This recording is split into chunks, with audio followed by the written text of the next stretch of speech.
Salve, salve, galera do Gerenciamento de Projetos. Estou aqui de volta com você, professor Carlos Jacobino, direto do estúdio da Horus Conteúdo Educação, para dar continuidade à área de conhecimento gerenciamento do cronograma. Nós já estudamos o processo 6.1, planejar o cronograma, é o planejamento do cronograma. O processo 6.2, definir as atividades. E o processo 6.3, sequenciar as atividades. Agora eu preciso começar a trabalhar com uma coisa chamada estimativa. Estimativa, alguns tipos de estimativa. Então, o foco desse processo, desse vídeo para frente, é falarmos um pouco sobre como estimar, quais são as técnicas, as ferramentas e técnicas para estimar, quais os tipos de estimativa, o nível de precisão de cada uma delas e assim por diante, ok? Sem mais enrolação, direto para o nosso conteúdo. Vamos que vamos. Bom, estimar as durações das atividades. Nós temos dois tipos de estimativa aqui no gerenciamento do tempo. Estimar as durações das atividades e os recursos das atividades, ok? Depois eu explico um pouquinho as nuances e as diferenças do segundo tipo de estimativa. Nesse momento nós estamos falando da duração das atividades. Então, estimar as durações das atividades, né, é o processo de calcular do quantitativo de períodos de trabalho necessários para concluir atividades individuais com os recursos estimados. Ok, na prática, quanto tempo eu preciso para realizar cada atividade que foi identificada e sequenciada nos processos anteriores, né? Lembra bem, a saída dos processos anteriores, uma lista de atividades, depois um diagrama de rede, ou seja, nós identificamos as atividades e depois sequenciamos as atividades. Agora eu preciso colocar uma duração, um prazo para cada uma dessas atividades. Aí estamos construindo gradativamente o nosso cronograma. Então, essa é a essência desse processo, ok? Vamos avançar um pouco. Só uma observação, deixa eu voltar aqui no slide anterior. Carlos, e o que são esses períodos que nós temos que estimar a quantidade deles? Ora, o período pode ser uma hora, pode ser um turno, pode ser um dia. Se você está num projeto muito grande, você precisa de quantos dias?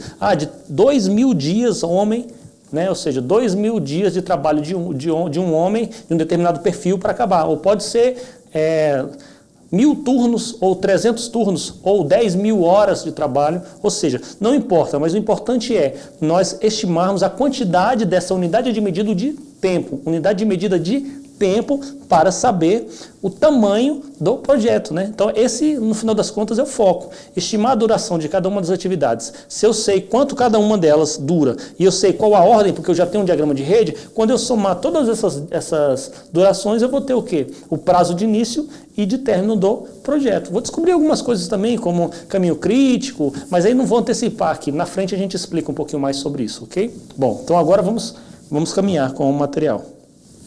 Opa, passei dois? Passei.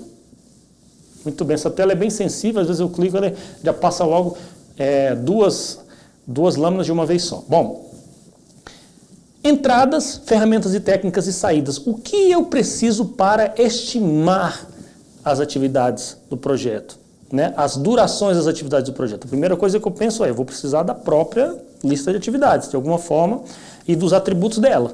Então, isso são entradas fundamentais. Eu vou precisar de toda a documentação do projeto, dos documentos do projeto, para saber quanto tempo vai durar, dada a característica e o atributo de cada atividade específica, o escopo necessário, a visão do patrocinador, a necessidade do projeto, nós vamos estimar a duração da atividade. Então, isso seria, digamos assim, o pão do nosso sanduíche. Mas, veja bem, faz sentido eu também ter as regras do jogo, inclusive de como estimar? Sim, por isso que as primeiras entradas que vêm aqui são os planos, né? O plano de gerenciamento do projeto com o plano de gerenciamento do cronograma e a linha de base do escopo. O que é isso daqui?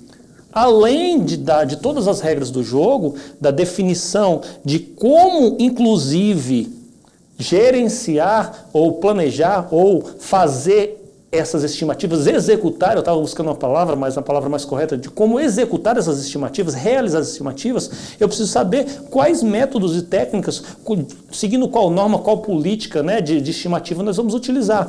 Que nível de precisão? Onde está escrito isso? Dentro do nosso plano. Carlos, e essa tal de linha de base do escopo? Óbvio, eu sempre tenho que estar olhando para o que eu vou fazer.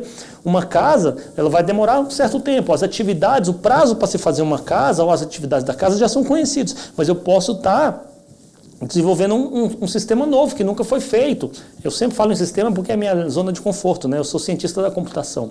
Mas eu posso estar tocando um projeto novo, uma campanha de publicidade que nunca foi feita. Então eu preciso estar o tempo inteirinho, por exemplo, olhando essa linha de base do escopo para eu não perder de vista o todo e aí fazer estimativa de duração com base na opinião dos especialistas da melhor forma possível. Ok? Bom, muito bem. Quais são as entradas e ingredientes, então, fundamentais para que nós possamos, de fato, conseguir estimar a duração das atividades? Atividades e atributos das atividades, né? Eu já sei quais são as atividades, elas já estão sequenciadas. Pode ser que eu acrescente ou não essas atividades. Nesse momento, o atributo, assim como no processo anterior, ele vem primeiro do que a lista de atividades. Por quê? Porque inicialmente eu não quero mexer na lista. Eu já identifiquei, eu já listei, eu já sequenciei. Nesse momento eu quero analisar os atributos dessa atividade para saber quanto tempo vai durar. Ou seja, para colocar uma duração, quantos períodos eu vou usar daquela unidade de medida que for a unidade de medida interessante e razoável para o nosso projeto. Ou seja, um turno, 4 horas, um dia, não sei, um mês, né? E assim por diante. Bom, muito bem. Então eu preciso saber o que eu vou fazer, quais são as atividades e quais as características delas. Registro de premissas. Quais as premissas que nós assumimos? Você quer ver uma premissa relacionada à produtividade importantíssima que nós não podemos abrir mão dela? Por exemplo, na área de desenvolvimento de sistemas, qual é a nossa produtividade? Produtividade é, por exemplo, quantas horas a minha equipe faz por ponto de função. Né? Ponto de função, para quem não conhece, se você não é da área de TI, é uma unidade de medida de tamanho de software, tamanho de sistema. Eu consigo fazer um ponto de função a cada 10 horas, então 10 horas ponto de função. Mas se você estivesse fazendo asfalto, então você faz 100 metros de asfalto por hora, com tratores, com máquina. Então em um dia de 8 horas você consegue fazer 800 metros quadrados de asfalto. Não sei se é isso, se é ou não é. Cada indústria vai ter os seus parâmetros, as suas informações, os seus dados, né, para análise relativos à característica, né, de cada um dessas indústrias ou desses campos de atuação, ok? Mas premissa. Então a minha produtividade conhecida é uma premissa. Já que no projeto A eu tive uma produtividade assim ou assado, significa que no projeto B eu vou ter exatamente a mesma produtividade? Não necessariamente. É por isso que é uma premissa, que ela tem um risco embutido. Na hora que eu vou assumir que a minha produtividade vai ser de 10 horas por ponto de função, pode ser que eu consiga fazer mais rápido. Aí eu tenho um risco positivo de encurtar o cronograma. Pode ser que eu gaste mais tempo. Aí eu tenho um risco negativo de estourar o prazo do cronograma.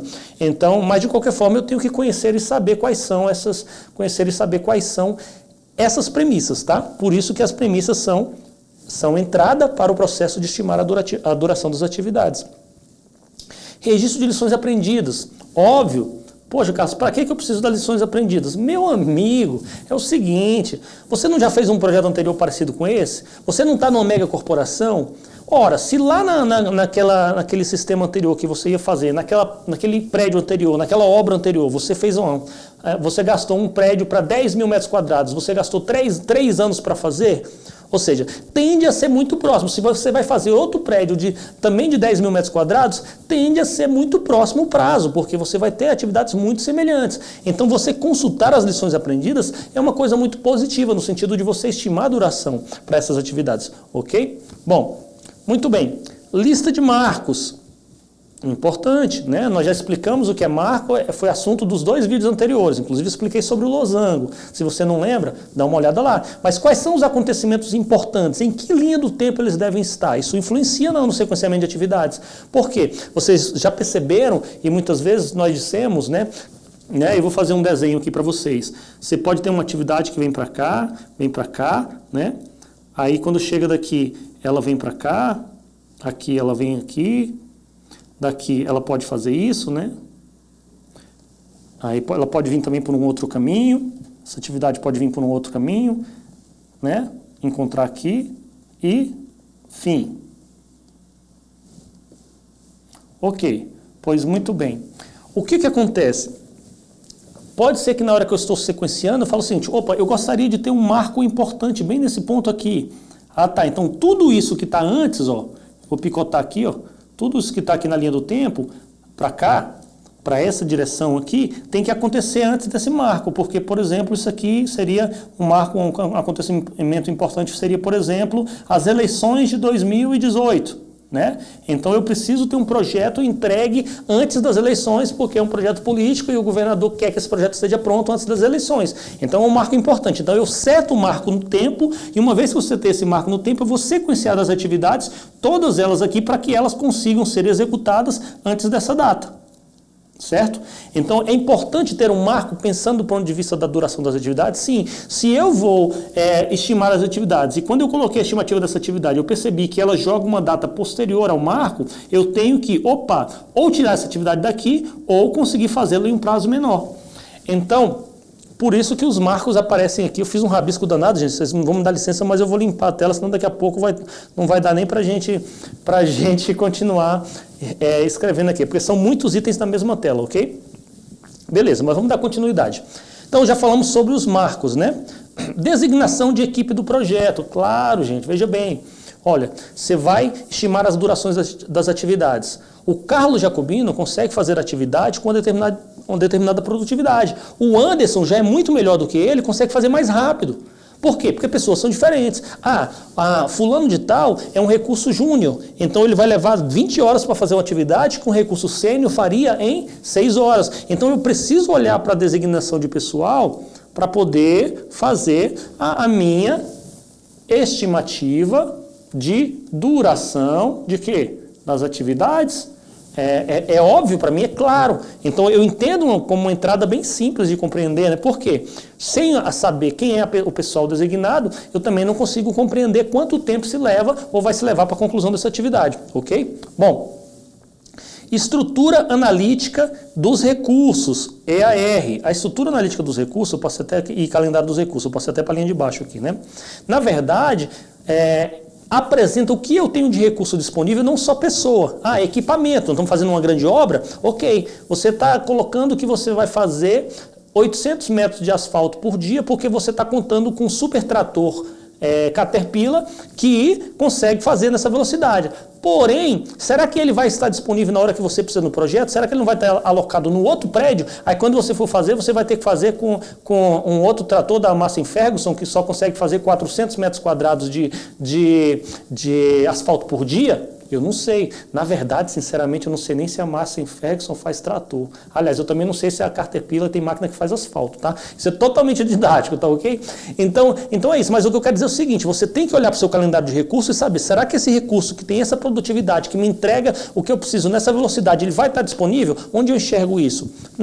No calendário do recurso. E a EAR é uma estrutura analítica de recurso, ela é como se fosse uma EAP dizendo todos os recursos que eu tenho disponíveis na empresa, seja máquina, seja software, seja recurso financeiro, seja recursos humanos e assim por diante, ok? Bom, o que mais que eu tenho de entrada, gente, aqui nesse processo? Requisitos dos recursos. Aqui é um ponto que tem um impacto direto em duração.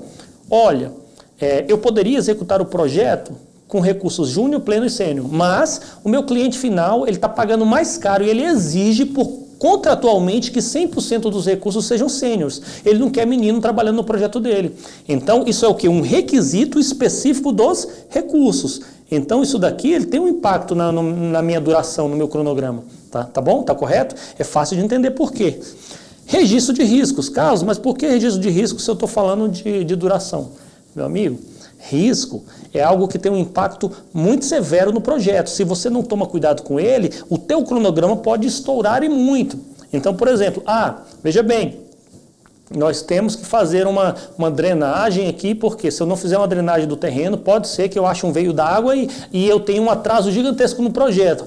Não, aí você, não, vamos encarar, vamos cavar a fundação sem fazer a drenagem primeiro. Aí você começa a cavar a fundação, de repente seu trator acerta um veio d'água, voa água para todo lado e você tem um atraso no projeto. Então nós não podemos negligenciar o registro de riscos, tá?